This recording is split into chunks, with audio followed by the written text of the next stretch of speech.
ನಮಸ್ಕಾರ ವೀಕ್ಷಕರೇ, ಸ್ಟಾರ್ 74 ನ್ಯೂಸ್ಗೆ ಸ್ವಾಗತ. ನಾನು ಎಂ ಮಂಗಳಗಟ್ಟಿ. ಸಮಸ್ತ ಮುಸ್ಲಿಂ ಬಾಂಧವರಿಗೆ ಸಿಹಿ ಸುದ್ದಿ. 10 ವರ್ಷಗಳಿಂದ ಹಮೀದ್ ಕೊಪ್ಪಳರವರ ತಂಡದಿಂದ ನಡೆಸಿದ ಪ್ರಯತ್ನ ಈಗ ಪವಿತ್ರ ರಂಜಾನ್ ತಿಂಗಳಲ್ಲಿ ಯಶಸ್ವಿಯಾಗಿದೆ. ಕರ್ನಾಟಕ ಸರ್ಕಾರದ 2024-2025ರ ಬಜೆಟ್ನಲ್ಲಿ ಹಜ್ ಭವನ ಅನೌನ್ಸ್ ಮಾಡಿರುವುದು ಬಹಳ ಸಂತೋಷದ ಸುದ್ದಿ. ಈಗ ಹಜ್ ಯಾತ್ರಿಗಳು ಬೆಂಗಳೂರಿನಿಂದ ಹೋಗುವವರು ಈಗ ಹುಬ್ಬಳ್ಳಿಯಿಂದ ಹೋಗಬಹುದು. ಆದ್ದರಿಂದ ಸಮಸ್ತ ಉತ್ತರ ಕರ್ನಾಟಕದ ಮುಸ್ಲಿಂ ಬಾಂಧವರಿಗೆ ಅಲೀಂ ಪಠಾಣ್ ಕಾನೂನು ಸಲಹೆಗಾರರು ಶುಭಾಶಯ ಕೋರಿದರು. ಅದರ ಜೊತೆಗೆ ಜನಪ್ರಿಯ ಮುಖ್ಯಮಂತ್ರಿಗಳಾದ ಶ್ರೀ ಸಿದ್ದರಾಮಯ್ಯನವರು ಹಾಗೂ ಉಪಮುಖ್ಯಮಂತ್ರಿಗಳಾದ DK ಶಿವಕುಮಾರ್ ಅವರು ಹಾಗೂ MLC ಸಲೀಂ ಅಹಮದ್ ಅವರಿಗೆ ಹೃದಯದಿಂದ ಧನ್ಯವಾದಗಳನ್ನು ತಿಳಿಸಿದರು. अस्सलाम वालेकुम वरहमतुल्लाहि वबरकातुहू। हजरात, आप सभी को ये बताते हुए बड़ी खुशी हो रही है, जो 10 साल से मुसलसल जो कोशिश की जा रही थी कि हुबली में एक हज भवन बने, इसके लिए 10 साल से मुसलसल हमारे आली जनाब अलहाज हमीद मलिक साहब कोप्पत की जानिब से ये जो कोशिश कर रहे थे, उनकी टीम की जानिब से जो कोशिश चल रही थी, उसको सराहते हुए कर्नाटका गवर्नमेंट ने आज अपने बजट में 2026-27 के बजट में हज भवन का अनाउंसमेंट किया है।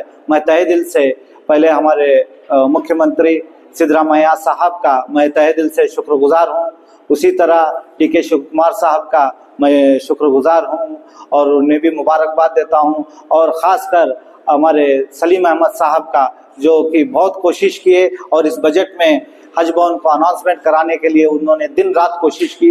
मैं उनका भी तहे दिल से शुक्रगुजार हूँ और तमाम धारवाड़, हुबली और उत्तर कर्नाटका के सभी आवाम का मैं शुक्रगुजार हूँ।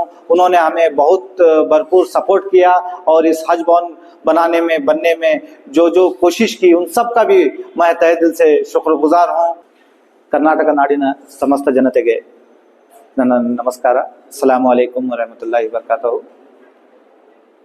ಈ ರಂಜಾನ್ ತಿಂಗಳಿನ ಪವಿತ್ರ ತಿಂಗಳಿನಲ್ಲಿ ಅಲ್ಲಾಹನ ಕೃಪೆಯಿಂದ ಈ ಕರ್ನಾಟಕ ಸರ್ಕಾರದ 26-27ನೇ ಬಜೆಟ್ನಲ್ಲಿ ಹುಬ್ಬಳ್ಳಿ ಹಜ್ ಭವನನ್ನು ಅನೌನ್ಸ್ ಮಾಡಲಾಗಿದೆ.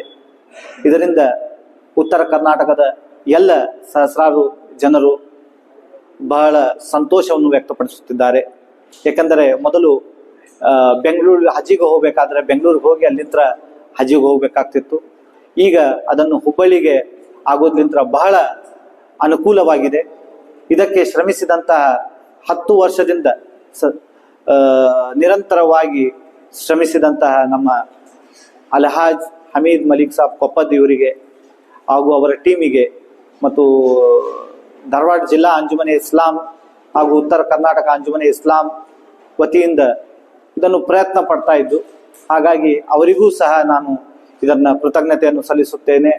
ಹಾಗೂ ಮುಖ್ಯವಾಗಿ ನಾನು ನಮ್ಮ ಕರ್ನಾಟಕ ಸರ್ಕಾರದ ಮುಖ್ಯಮಂತ್ರಿಗಳಾದಂಥ ಸಿದ್ದರಾಮಯ್ಯ ಸಾಹೇಬರಿಗೆ ಹಾಗೂ DK ಶಿವಕುಮಾರ್ ಸಾಹೇಬರಿಗೆ ಹಾಗೂ ಈ ಬಜೆಟ್ನಲ್ಲಿ ಏನೇ ಆದರೂ ಈ ಬಜೆಟ್ನಲ್ಲಿ ಇದನ್ನು ಪಾಸ್ ಮಾಡೋಣ ಅಂಥೇಳಿ ದಿನನಿತ್ಯ ಪ್ರಯತ್ನ ಪಡೆದಂಥ ನಮ್ಮ ಇಲ್ಲಿಯ MLC ಆದಂತಹ ಸಲೀಂ ಅಹಮದ್ ಸಾಹೇಬರಿಗೆ ನಾನು ಬಹಳ ನನ್ನ ತುಂಬ ಹೃದಯದಿಂದ ಅವರಿಗೆ ಕೃತಜ್ಞತೆಗಳನ್ನು ಸಲ್ಲಿಸುತ್ತೇನೆ.